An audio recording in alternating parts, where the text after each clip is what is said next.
नमस्कार, मी वंदना. माझ्या चॅनलवर तुम्हा सर्वांचं खूप खूप स्वागत करत आहे. आज आपण पाहणार आहोत गव्हाच्या पिठापासून बनलेला हा चॉकलेट केक कसा बनवायचा. हा केक बेक करण्यासाठी इथे मी टिफिनमधला एक डबा वापरलेला आहे. या डब्याला छान तेलाने ग्रीस करून घ्यायचा आहे. यामुळे हा केक खूप लवकर डिमोल्ड होतो. आवश्यकता वाटल्यास इथे तुम्ही बटर पेपरसुद्धा वापरू शकता, पण बटर पेपरचा वापर न करता यामध्ये मी मैदा टाकून घेत आहे. आणि मैदा टाकल्यानंतर अशा पद्धतीने एक्स्ट्रा मैदा आपल्याला बाजूला काढून घ्यायचा आहे. अशा पद्धतीने आपण हा केकसाठी टीन रेडी करून घेतलेला आहे. इथे आपण मैदा न वापरता किंवा प्रीमिक्स न वापरता साधं गव्हाचं पीठ वापरणार आहोत. हे पीठ छान असं गाळून घ्यायचं आहे. हा केक आपण चॉकलेट केक बनवत आहोत म्हणून इथे कोको पावडर वापरायचं आहे. इथे 1 टेबलस्पून कोको पावडर घेतलेला आहे. अर्धा टीस्पून सोडा घेतलेला आहे. 1 टीस्पून इथे आपण बेकिंग पावडर वापरणार आहोत. तुमच्याकडे बेकिंग पावडर नसेल तर तुम्ही बेकिंग पावडर आणि सोड्याच्या ऐवजी इनोचं पूर्ण 1 पाऊचसुद्धा टाकू शकता. इथे आपण 1 टीस्पून बेकिंग सोडा टाकून घेतलेला आहे. अगदी चिमूटभर यामध्ये मीठ टाकायचं आहे आणि पुन्हा एकदा हे सर्व आपल्याला गाळून घ्यायचं आहे.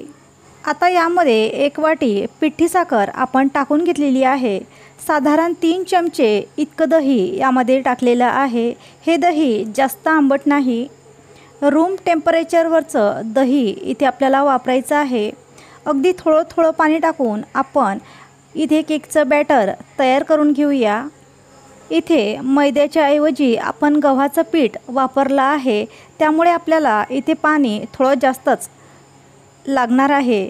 ज्या पद्धतीने आपण प्रीमिक्सचे केक बनवतो त्या केकपेक्षा इथे आपल्याला पाणी थोडं जास्त वापरायचं आहे. बघा, अशा पद्धतीने आपलं बॅटर रेडी झालेलं आहे.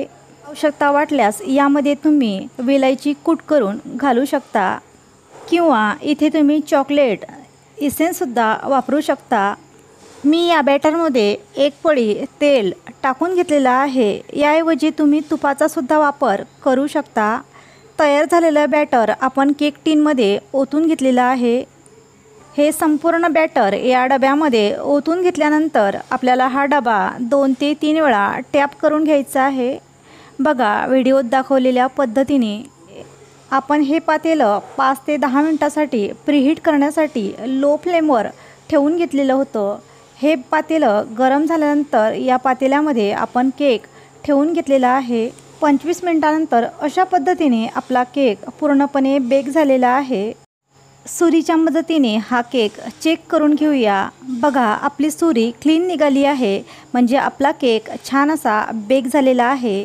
बनवताना तुम्ही ड्रायफ्रूटसुद्धा या बॅटरमध्ये टाकू शकता. यामुळे हा केक खायला अतिशय भन्नाट लागतो. पण करूया डेकोरेशनची तयारी. डेकोरेशनची तयारी करण्यासाठी इथे मी डार्क कंपाऊंड चॉकलेट घेतलेलं आहे.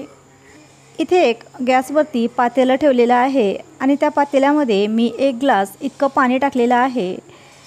त्या पाण्याच्या पातेल्यावरतीच आपल्याला चॉकलेटचा बाऊल ठेवून घ्यायचा आहे आणि अशा पद्धतीने आपल्याला ही चॉकलेट मेल्ट करून घ्यायची आहे. इथे आवश्यकता वाटल्यास थोडं दूध किंवा तूपसुद्धा तुम्ही टाकू शकता. इथे 2 चमचे दूध टाकून अशा पद्धतीने मी ही चॉकलेट मेल्ट करून घेतलेली आहे.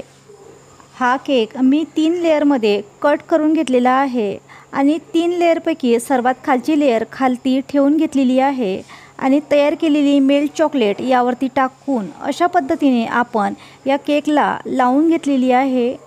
तुमच्याकडे डार्क कंपाऊंड चॉकलेट नसल्यास तुम्ही याऐवजी डेअरी मिल्कसुद्धा वापरू शकता.